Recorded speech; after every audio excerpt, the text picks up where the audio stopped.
রমজানের প্রথম দিন দেখা যায় অনেক মানুষ ভালো স্বাস্থ্য সুঠাম দেহের অধিকারী আসরের পরে কেমন কাত হয়ে গেছে, আর উঠতে পারে না, নড়াচড়া করতে পারে না, হাঁটা চলার বল নাই, কথা বলার শক্তি নাই, গুল্লি দিয়ে পড়ে যায়।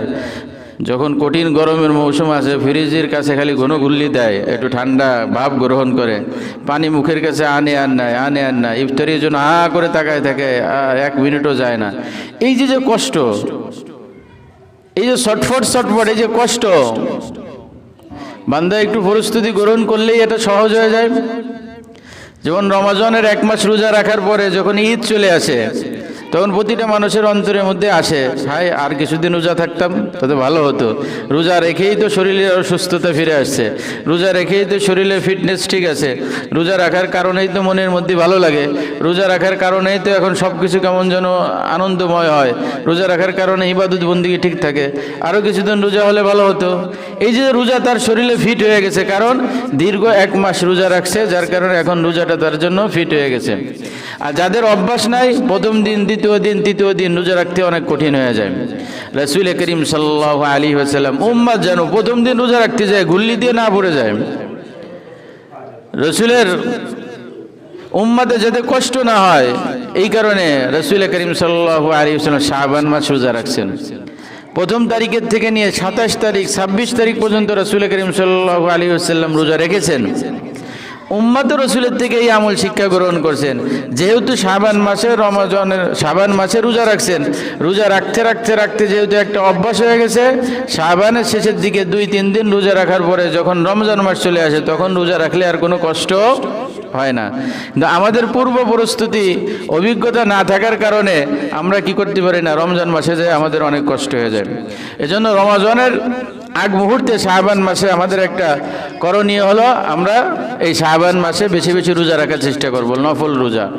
শাবান মাসে বেশি বেশি এই নফল রোজা রাখার চেষ্টা করব, আর বেশি বেশি নফল নামাজ পড়ার চেষ্টা করব। এখন থেকেই 2 রাকাত 4 রাকাত 6 রাকাত ঈশার পরে কিছু কিছু সময় আমরা নফল নামাজ পড়ার চেষ্টা করব। কেন? যেহেতু আগামী মাসেই তো রাতে আমাদের 29 রাকাত নামাজ আছে, অতিরিক্ত 20 রাকাত নামাজ আছে। তো হঠাৎ করে 29 রাকাত নামাজ পড়া এটা বান্দার জন্য কষ্টকর হওয়া এটাই স্বাভাবিক। হঠাৎ করে যেখানে আমরা প্রতিদিন 9 রাকাত পড়ি, হঠাৎ করে 29 রাকাত, আবার যখন খতম তারাবি হয় তখন আরও কিছু সময় লাগে। তা হঠাৎ করে প্রথম দিনই অনেক কষ্ট হয়ে যায়, কিন্তু পড়তে পড়তে কিন্তু আবার কষ্ট হয় না, পড়তে আবার কষ্ট হয় না। তখন মনে হয় হায় রে, তারাবিটা চলে গেল, রাত্রে দীর্ঘ 1 ঘন্টা, 1.5 ঘন্টা 1.5 ঘন্টা জামাতের সাথে নামাজ পড়তাম, হ্যাঁ ভালোই লাগতো শরীরের মধ্যে। আর তারাবিটা এই উম্মতের জন্য এত গুরুত্বপূর্ণ সিস্টেম ছিল হলো রমজান মাসে উম্মত কম খাবে, কিন্তু আমাদের অবস্থা এমন হয়েছে রমজান মাসে ক্ষেত্রে বিশেষ বেশি খাওয়া হয়। শুধুমাত্র দুপুরেই আমরা খাই না, কিন্তু 3 ওয়াক্ত জায়গায় আমাদের 4 ওয়াক্ত 5 ওয়াক্ত খাওয়া হয়ে যায়। সাহারিতে আমরা খাই, ইফতারিতে খাই, রাত্রে আবার খাই, কেউ আবার 10টা 11টার দিকে খায়, এবং খাবার কোয়ালিটিগুলো অনেক উন্নত মানের হয়, এবং ক্ষেত্র বিশেষ এবং বাজে কিছু খাদ্য খাবারের অভ্যাসও আমাদের হয়ে যায়। এই খাদ্য খাবারগুলো আমরা যে খাই অতিরিক্তভাবে, যদি তারাবি না থাকতো তো এই উম্মতের শারীরিক অনেক কষ্ট হয়ে যেত। এই যে ইফতারির সময় আমরা বিভিন্ন ধরনের খাদ্য খাবার যেটা আমাদের শরীরের জন্য মারাত্মক ক্ষতিকর, যেগুলো সারা আমাদের কেমন ইফতারি হয় না। বাঙালি কৃষ্টি কালচার অবস্থা এমন যে পেঁয়াজি, আলুর চপ, বেগুনি এ সারা কেমন যেন কি ইফতারি হয় না, এছাড়া ইফতারি করলে। আর বর্তমান তো আরেক আইটেম বেরোয়েছে তিহারি আর বিরিয়ানি। এটা যে মানুষের শরীরের জন্য কতটা ক্ষতিকর হয় এটা মানুষ বোঝে না। মানুষ দাওয়াত দিয়েও এভাবে খাওয়ানো শুরু করে, কিন্তু এটা যে কতটা ক্ষতিকর, একজন মানুষ সারাদিন রোজা রাখার পরে একদম ইফতারির মুহূর্তেই তেহারি দিয়ে বিরিয়ানি দিয়ে ইফতারি করলে এটা মানুষের জন্য মারাত্মক কষ্টকর, এবং বর্তমান শেষ সক্ষমতা শরীর মানুষের নাই।